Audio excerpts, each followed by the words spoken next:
health is wealth. So China is presenting a new paradigm of development. Hello everyone, welcome to Dialogue in Jiangxi. I'm your host, Zoe. Today we are honored to have Mr. Sudheendra Kulkarni, a distinguished Indian scholar researching China's development and poverty alleviation. He is now on a 2-day field visit in Jiangxi Province. Let's welcome Mr. Kulkarni. I know that you arrived in Nanchang City yesterday afternoon, right? So could you share with us what's your first impression? My first impression was one of utter wonderment. I'm coming to Nanchang for the first time. As my flight from Beijing was descending, I looked down and I saw a city with the river crisscrossing, a big lake and so green. And I said, this must be a beautiful city. The one day that I have spent so far has filled me with immense joy, both because of the beauty of the city and equally because of the spirit of the people. We know that you are writing a book on China's poverty alleviation, right? So could you share with us the key experiences you have summarized so far? For the past 3 years, I have traveled extensively in rural China. I am overwhelmed by the success of China in becoming free of poverty, in lifting as many as 800 million people out of poverty. A decisive battle was fought against poverty and won.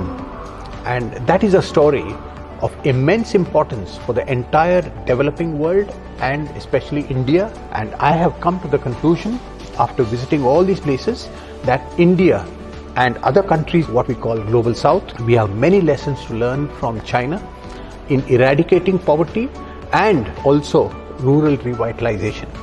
And this is the subject of my book. So what's the process of the writing of the book? Like 50% you have already finished? No, it's 90% over. 90% yes, already? Yeah, and so only the last 2 chapters were left.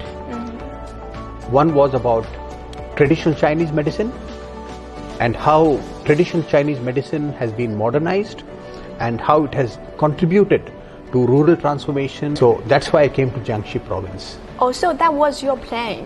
One of the chapters is about the TCM and then you choose to Jiangxi to study the TCM. Yeah. So after today's visit, have you got more thoughts about the TCM? What I learned since this morning after visiting the Traditional Chinese Medicine University and then the factory, it is an intelligent factory that uses the latest technologies of artificial intelligence and robots in producing medicines of the purest quality. This is an eye-opener for me. In India, we have Indian traditional medicine. It is called Ayurveda. But Ayurveda is not yet so popular. And therefore, I believe that India has to learn from China in how to modernize the traditional Indian system of medicine. Speaking of the TCM industry, actually TCM industry is kind of one of the featured industry in Jiangxi Province, both a long history and sound development with an annual operating revenue of about nearly 28 billion yuan, which is about $4 billion. And beyond the domestic growth, Chinese Jiangxi medical team sent to Africa has set up a TCM center in an African country, Tunisia, and they have provided the training for local doctors. So how do you assess the value of the TCM-based international assistance? This is great international service by China and by Jiangxi Province through traditional Chinese medicine. We have a saying in India, health is wealth. If health is taken care of, then material wealth is secondary. So what China is doing is using traditional Chinese medicine to improve the health of people in other poor countries like in Africa. And I really wish that someday a Jiangxi traditional Chinese medicine center is established in India. We should know more about acupuncture. We should know more about the heat sensitive systems. What core role do you see like the industrial revitalization play in linking the poverty alleviation with the rural revitalization? What I understood through my extensive travels in China is that China follows the policy of blood generation and not blood transfusion, which means that make people self-reliant, self-dependent. Of course, earn more, but in addition to earning more, also learn to live better, live responsibly. One of the featured industries is traditional Chinese medicine. Of course, there are many others, including tea. These are the ways in which agriculture can be revitalized.